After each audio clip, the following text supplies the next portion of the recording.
Sous le pommier, je t'ai réveillé. Cantique des Cantiques 8-5. Enseigne-moi, lui a-t-elle dit, et il lui explique maintenant les mystères du royaume.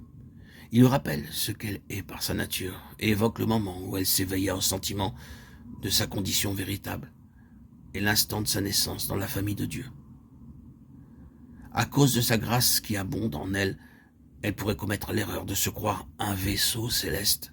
Il n'en est rien. Le trésor divin, Christ, est dans un vase d'argile afin que l'excellence de la puissance manifestée soit attribuée à Dieu seul. De plus, il est nécessaire que le vase de terre, avec ses caractéristiques spéciales, personnelles, soit rempli de vie divine pour que Dieu puisse le diriger et l'employer.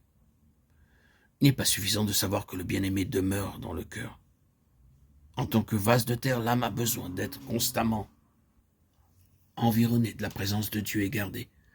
En lui, vivre, agir, exister, afin que la forme spéciale particulière du vase de terre ne soit pas un obstacle pour celui qui consent à faire d'elle une habitation de Dieu par l'Esprit.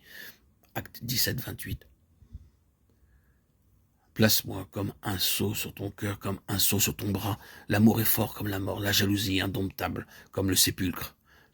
Ces flammes sont des flammes ardentes. C'est un feu allumé par l'Éternel. Des torrents d'eau ne pourraient éteindre l'amour. Des fleuves même ne sauraient le submerger. Cantique des Cantiques 8, 6, 7. Souvent, on a placé les premiers mots dans la bouche de la Soulamite, mais ils suivent ce que le bien-aimé vient de dire de la condition naturelle de l'âme cachée, et prononcés par lui, ils ont un sens plus profond. Constatant qu'elle ne peut vivre sans lui, il dit « Place-moi comme un sceau sur ton cœur ».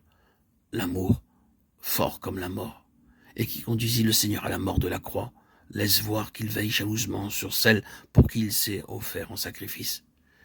Elle doit être entièrement à lui, dans toutes ses pensées, par toute sa conduite, la jalousie avec laquelle il veille sur ses rachetés, forte comme la mort. Elle ne tolère aucune tache, aucune ride chez les membres de l'épouse. Sur ce qui est terrestre, il projette des flammes de feu, afin qu'elles soient pures comme l'or passé au creuset, transparentes comme le cristal, le jour qu'elle lui sera présentée pour partager son trône. Le bien-aimé assure l'âme réfugiée en lui que les eaux débordées de l'épreuve et de la douleur ou quoi que ce soit d'autre, rien n'éteindra son amour, comme aussi rien ne peut acheter cet amour. La jalousie divine est comme une flamme véhémente sur toute âme rachetée par le sang de Christ.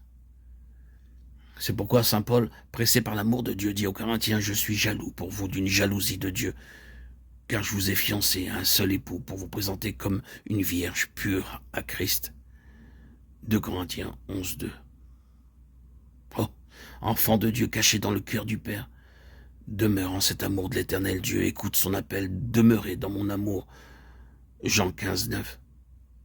Accepte avec joie les flammes de feu qu'il envoie, dans le but de te rendre aussi pur que l'or très fin.